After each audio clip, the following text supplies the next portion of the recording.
ನಮಸ್ಕಾರ ವೀಕ್ಷಕರೇ, ನಮ್ಮ ಚಾನಲ್ಗೆ ಯಾರೆಲ್ಲ ಕೂಡ ಸಬ್ಸ್ಕ್ರೈಬ್ ಆಗಿಲ್ಲ ಅಂದರೆ ಸಬ್ಸ್ಕ್ರೈಬ್ ಮಾಡ್ಕೊಳ್ಳಿ. ನಾವು ಮಾಡುವ ಪ್ರತಿಯೊಂದು ವಿಡಿಯೋನು ಕೂಡ ನಿಮಗೆ ನೋಟಿಫಿಕೇಶನ್ ಬರುತ್ತೆ. ಬನ್ನಿ ವಿಡಿಯೋ ಸ್ಟಾರ್ಟ್ ಮಾಡೋಣ. 1674ರಿಂದ ಆರಂಭಗೊಂಡು ಮರಾಠರು ಕೂಡ ಆಕ್ರಮಣಕಾರಿ ಕಾರ್ಯಾಚರಣೆಯನ್ನು ಕೈಗೊಂಡರು. ಖಾಂಡೇಶ್ ಮೇಲೆ ಅಕ್ಟೋಬರ್ ಮೇಲೆ ದಾಳಿಯನ್ನು ಕೂಡ ಮಾಡಿದರು. ಅದೇ ಬಿಜಾಪುರದ ಮೇಲೆ ಪೋಂಡಾದಲ್ಲಿ ಏಪ್ರಿಲ್ 1625ರಂದು ಕಾರವಾರದ ಮಧ್ಯದಲ್ಲಿ ಕೂಡ ದಾಳಿಯನ್ನು ಕೂಡ ಮಾಡಿದರು. ಅದಾದ ನಂತರ ಜುಲೈನಲ್ಲಿ ಕೊಲ್ಲಾಪುರವನ್ನು ಕೂಡ ವಶಪಡಿಸಿಕೊಂಡರು. ನವೆಂಬರ್ನಲ್ಲಿ ಮರಾಠ ನೌಕಾಪಡೆಯು ಜಾಂಜೀರದ ಸಿದ್ಧಿಗಳೊಂದಿಗೆ ಚಕಮಕಿಯನ್ನು ಕೂಡ ನಡೆಸಿದರು. ಆದರೆ ಅವರನ್ನು ಓಡಿಸುವಲ್ಲಿ ಕೂಡ ವಿಫಲವಾಯಿತು.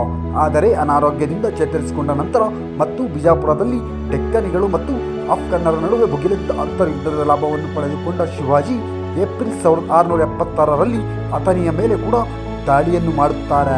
ನಂತರ ತನ್ನ ದಾಂಡಯಾತ್ರೆಗೆ ಮುಂಚಿತವಾಗಿ ಶಿವಾಜಿ ದಕ್ಷಿಣ ಭಾರತವು ಹೊರಗಿನವರಿಂದ ರಕ್ಷಿಸಲ್ಪಡಬೇಕಾದ ತಾಯ್ನಾಡು ಎಂಬ ಡೆಕ್ಕಾನಿಯ ದೇಶಭಕ್ತಿಯ ಪ್ರಜ್ಞೆಯನ್ನು ಕೂಡ ಆಕರ್ಷಿಸಿದನು. ಅವನ ಮನವಿಯು ಸ್ವಲ್ಪ ಮಟ್ಟಿಗೆ ಕೂಡ ಯಶಸ್ವಿಯಾಯಿತು ಮತ್ತು 1677ರಲ್ಲಿ ಶಿವಾಜಿ 1 ತಿಂಗಳು ಹೈದರಾಬಾದ್ಗೆ ಭೇಟಿ ಕೂಡ ನೀಡಿ ಗೋಲ್ಕೊಂಡ ಸುಲ್ತಾನರ ಕುತುಬ್ ಶಾ ಜೊತೆ ಒಪ್ಪಂದವನ್ನು ಕೂಡ ಮಾಡಿಕೊಂಡರು. ಅವರು ಬಿಜಾಪುರದೊಂದಿಗಿನ ಮೈತ್ರಿಯನ್ನು ತಿಳಿಸಲು ಮತ್ತು ಮೊಘಲರನ್ನು ಜಂಟಿಯಾಗಿ ವಿರೋಧಿಸಲು ಕೂಡ ಒಪ್ಪಿಕೊಂಡರು.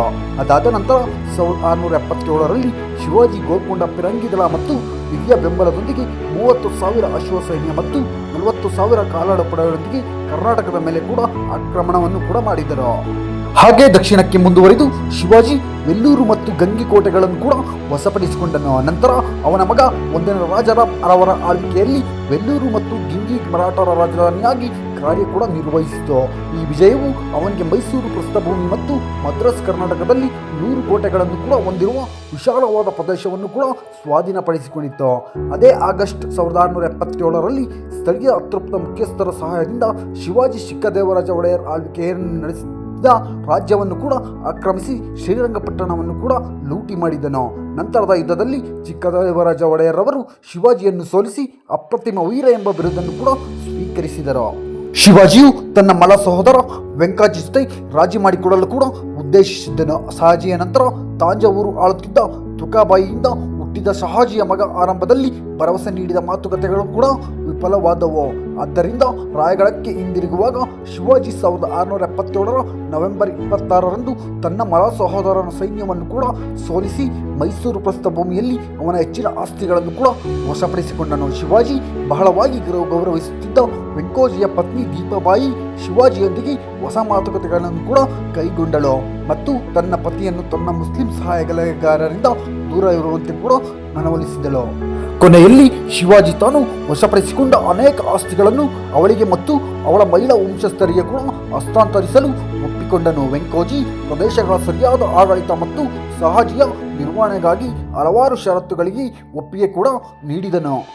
ಇನ್ನು ತನ್ನ ಆಸ್ಥಾನದಲ್ಲಿ ಶಿವಾಜಿ ಆ ಪ್ರದೇಶದಲ್ಲಿ ಸಾಮಾನ್ಯವಾದ ಆಸ್ಥಾನ ಭಾಷೆಯಾಗಿದ್ದ ಪರ್ಷಿಯನ್ ಭಾಷೆಯನ್ನು ಕೂಡ ಮರಾಠಿಯೊಂದಿಗೆ ಬದಲಾಯಿಸಿದನು ಮತ್ತು ಹಿಂದೂ ರಾಜಕೀಯ ಮತ್ತು ಆಸ್ಥಾನ ಸಂಪ್ರದಾಯಗಳಿಗೆ ಒತ್ತು ಕೂಡ ನೀಡಿದನು. ಶಿವಾಜಿಯ ಆಳ್ವಿಕೆಯು ವಿವರಣೆ ಮತ್ತು ತಿಳುವಳಿಕೆಯ ವ್ಯವಸ್ಥಿತ ಸಾಧನವಾಗಿ ಮರಾಠಿಯ ಕೂಡ ನಿಯೋಜನೆಯನ್ನು ಕೂಡ ಉತ್ತೇಜಿಸಿತು. ಶಿವಾಜಿಯ ರಾಜಮುದ್ರೆಯು ಸಂಸ್ಕೃತದಲ್ಲಿತ್ತು. ಇನ್ನು ಪರ್ಷಿಯನ್ ಮತ್ತು ಅರೇಬಿಕ್ ಪದಗಳನ್ನು ಅವುಗಳ ಸಂಸ್ಕೃತ ಸಮಾನಾರ್ಥಕಗಳೊಂದಿಗೆ ಬದಲಾಯಿಸಲು ಕೂಡ ಸಮಗ್ರ ನಿಘಂಟನ್ನು ಕೂಡ ಮಾಡಲು ಶಿವಾಜಿ ತನ್ನ ಅಧಿಕಾರಿಗಳಲ್ಲಿ ಒಬ್ಬರನ್ನು ಕೂಡ ನಿಯೋಜಿಸಿದನು. ಇದು 1777ರಲ್ಲಿ ರಾಜ್ಯ ಬಳಕೆಯ ಅರ್ಥಕೋಶವಾದ ರಾಜ ವ್ಯವಹಾರ ಕೋಶದ ಉತ್ಪಾದನೆಗೆ ಕಾರಣವೂ ಕೂಡ ಆಯಿತು. ಇನ್ನು ಅನೇಕ ಆಧುನಿಕ ವ್ಯಾಖ್ಯಾನಕಾರರು ಶಿವಾಜಿಯ ಧಾರ್ಮಿಕ ನೀತಿಗಳನ್ನು ಸಹಿಷ್ಣುವೆಂದು ಕೂಡ ಪರಿಗಣಿಸಿದ್ದಾರೆ. ಹಿಂದೂ ಧರ್ಮವನ್ನು ಪ್ರೋತ್ಸಾಹಿಸುವಾಗ ಶಿವಾಜಿ ಮುಸ್ಲಿಮರಿಗೆ ಕಿರುಕುಳವಿಲ್ಲದೆ ಅಭ್ಯಾಸ ಮಾಡಲು ಕೂಡ ಅವಕಾಶ ಮಾಡಿಕೊಟ್ಟಿದ್ದರು. ಆದರೆ ಅವರ ಸಚಿವಾಲಯಗಳನ್ನು ದತ್ತಿಗಳೊಂದಿಗೆ ಕೂಡ ಬೆಂಬಲಿಸಿದರು. ನೆರೆಯ ಮುಸ್ಲಿಂ ರಾಜ್ಯಗಳ ಹರಡುವಿಕೆಯನ್ನು ಶಿವಾಜಿ ತಡೆಗಟ್ಟಿದ್ದನೆಂದು ಗಮನಿಸಿ ಅವರ ಸಮಕಾಲೀನ ಕವಿ ಭೂಷಣ್ ಹೀಗೆ ಹೇಳಿದ್ದಾರೆ. ಆದಾಗ್ಯೂ ಗಿಜ್ ಕ್ರೂಯಿಟ್ಸರ್ ತಮ್ಮ ಪುಸ್ತಕದ 17ನೇ ಶತಮಾನದ ಆರಂಭದಲ್ಲಿ ಭಾರತದಲ್ಲಿ ಜನೋಪಯೋಗಿಯಲ್ಲಿ ಆಧುನಿಕ ಹಿಂದೂ ಮುಸ್ಲಿಂ ಕೋಮುವಾದದ ಅಡಿಪಾಯವನ್ನು 1677ರಿಂದ 1687ರ ದಶಕದಲ್ಲಿ ಶಿವಾಜಿ ಮತ್ತು ಔರಂಗಜೇಬ್ ನಡುವಿನ ಪರಸ್ಪರ ಕ್ರಿಯೆಯಲ್ಲಿ ಹಾಕಲಾಯಿತು ಎಂದು ಕೂಡ ವಾದಿಸುತ್ತಾರೆ. ಆದಾಗ್ಯೂ ಶಿವಾಜಿ 1680ರಲ್ಲಿ ವಿದಾರರು ಕೂಡ ಆಗುತ್ತಾರೆ. ಆದರೆ 1664ರಲ್ಲಿ ಸುರತ್ ಅನ್ನು ವಶಪಡಿಸಿಕೊಳ್ಳುವ ಸಮಯದಲ್ಲಿ ಆಂಬ್ರೋಸ್ ಎಂಬ ಕ್ಯಾಪುಚಿನ್ ಸನ್ಯಾಸಿ ಶಿವಾಜಿಯನ್ನು ಕೂಡ ಸಂಪರ್ಕಿಸಿದನು. ಅವನು ನಗರದ ಕ್ರಿಶ್ಚಿಯನ್ನರನ್ನು ಉಳಿಸುವಂತೆ ಕೂಡ ಕೇಳಿದನು. ಫ್ರಾಂಕಿಶ್ ಪ್ಯಾಡ್ರಿಗಳು ಒಳ್ಳೆಯ ಪುರುಷರು ಎಂದು ಹೇಳುವ ಮೂಲಕ ಶಿವಾಜಿ ಕ್ರಿಶ್ಚಿಯನ್ನರನ್ನು ಕೂಡ ಮುಟ್ಟಲಿಲ್ಲ.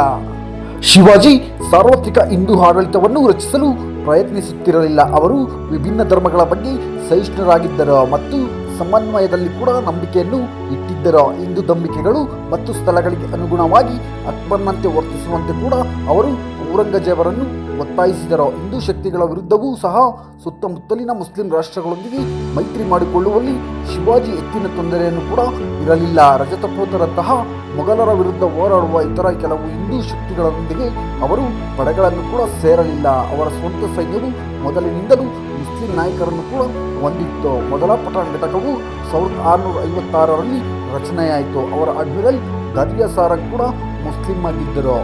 ಇನ್ನು ಶಿವಾಜಿ ಅಧಿಕೃತ ದಾಖಲೆಗಳ ಮೇಲೆ ದೃಢೀಕರಣವನ್ನು ಕೂಡ ನೀಡಲು ಮುದ್ರೆಗಳನ್ನು ಒಂದು ಸಾಧನವಾಗಿತ್ತು.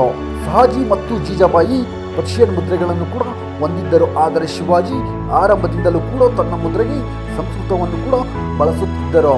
ಮುದ್ರೆಯು ಹೀಗೆ ಘೋಷಿಸುತ್ತದೆ: ಸಹನ ಮಗನಾದ ಶಿವನ ಈ ಮುದ್ರೆಯು ಜನರ ಕಲ್ಯಾಣಕ್ಕಾಗಿ ಪ್ರಕಾಶಿಸುತ್ತದೆ ಮತ್ತು ಚಂದ್ರನ ಮೊದಲ ಹಂತದಂತೆಯೇ ವಿಶ್ವದಿಂದ ಹೆಚ್ಚಿನ ಗೌರವವನ್ನು ಪಡೆಯಲು ಕೂಡ ಉದ್ದೇಶಿಸಲಾಗಿದೆ. ಹೌದು ವೀಕ್ಷಕರೇ, ಈ ವಿಡಿಯೋ ಇಷ್ಟವಾದಲ್ಲಿ ದಯವಿಟ್ಟು ನಮ್ಮ ಚಾನಲ್ಗೆ ಯಾರೆಲ್ಲ ಸಬ್ಸ್ಕ್ರೈಬ್ ಆಗಿಲ್ಲ ಅಂದರೆ ಸಬ್ಸ್ಕ್ರೈಬ್ ಮಾಡ್ಕೊಳ್ಳಿ, ನಮ್ಮನ್ನು ಬೆಳೆಸಿ ಅಂತ ಕೇಳ್ತಾ ನಮಸ್ಕಾರ ವೀಕ್ಷಕರೇ.